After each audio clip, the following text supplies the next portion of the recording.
नमस्कार। आज हम इतिहास की एक अजीब घटना पर नजर डालेंगे। 15 और 18 की डांसिंग प्लेग।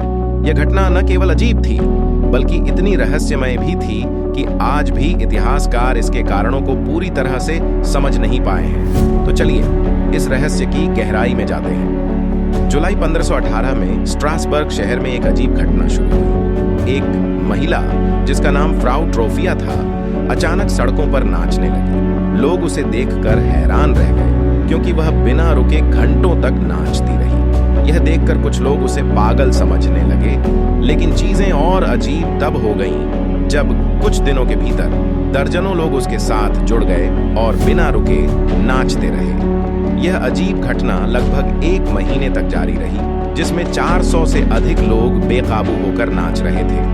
डॉक्टरों और स्थानीय अधिकारियों ने इसे रोकने की कई कोशिशें की। उन्होंने नाचने वालों को पकड़कर अस्पतालों में भर्ती कराया, लेकिन कोई फायदा नहीं हुआ। कुछ जगहों पर तो बैंड और संगीतकारों को बुलाया गया ताकि वे इन नाचने वालों को शांत कर सकें, लेकिन यह कोशिश भी बेकार साबित हुई। लोग बिना रुके नाचते रहे, कुछ तो थकावट और दिल के दौरे के कारण मर भी गए। इतिहासकारों का मानना है कि यह सामूहिक उन्माद के कारण हुआ था, जो उस समय की तनाव और कठिनाइयों से उत्पन्न हुआ था। स्ट्रासबर्ग में उस समय कई प्राकृतिक आपदाएं हो रही थीं, जिससे लोग पहले से ही बहुत तनाव में थे। इस मानसिक तनाव ने लोगों को इस तरह के अजीब व्यवहार की ओर धकेल दिया। कुछ सिद्धांत यह भी कहते हैं कि यह अर्गोट विषाक्तता के कारण हुआ था, जो एक हेलुसिनोजेनिक फंगस है जो गीले राय पर उगता है। इस फंगस का सेवन करने से लोग मतिभ्रम करने लगते हैं और उनका व्यवहार अनियंत्रित हो जाता है।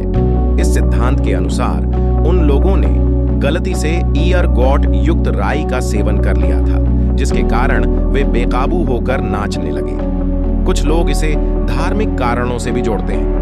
उनका मानना है कि यह घटना किसी धार्मिक प्रकोप या दैवीय शक्ति के कारण हुई थी।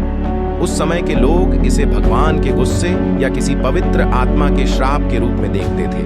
उन्होंने इस प्रकोप को शांत करने के लिए चर्च में प्रार्थना की और धार्मिक अनुष्ठान किए, लेकिन इससे भी कोई फायदा नहीं हुआ। डांसिंग प्लेग की घटना ने उस समय के समाज को हिलाकर रख दिया था। लोग इस घटना से डर गए थे और इसे एक बुरी नजीर मानते थे। वे नहीं समझ पा रहे थे कि ऐसा कैसे हो सकता है और इससे बचने का तरीका क्या है। इस घटना के बाद कई जगहों पर इसी तरह की घटनाएं रिपोर्ट की गईं, लेकिन वे उतनी बड़ी नहीं थीं जितनी कि 1518 की स्ट्रासबर्ग की घटना। इतिहास में इस तरह की घटनाएं हमें यह सोचने पर मजबूर करती हैं कि मानव मन कितना जटिल और रहस्यमय है। ऐसी घटनाएं हमें यह भी सिखाती हैं कि मानसिक स्वास्थ्य कितना महत्वपूर्ण है और इसे नजरअंदाज नहीं किया जाना चाहिए।